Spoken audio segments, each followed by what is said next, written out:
thing is that this is like saying you want to show up at their birthday party. They don't want you there, you're not invited, etc., etc. That said, I believe that every educator who is a teacher, especially at the lower levels, should have a Facebook or MySpace, depending on your school, profile that is publicly accessible, where you are not connecting to your friends. It is a separate profile, and you give your password over to your principal, and you basically treat it as an open door policy. You never friend your students, but you invite your students to talk to you if they need to. I think we do this because it's a kind of safety that becomes very important. And I say give your password over to your principal because this should be highly visible, highly accountable. This is akin to being the open door policies at school.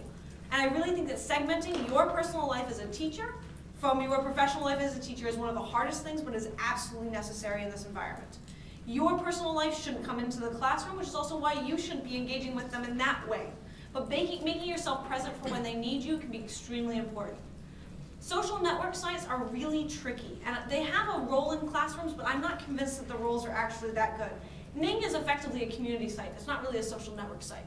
The problem with social network sites is that you have to get into all of the politics of friending. When you get into the politics of friending, you have to realize that there are people in your classroom that don't like one another.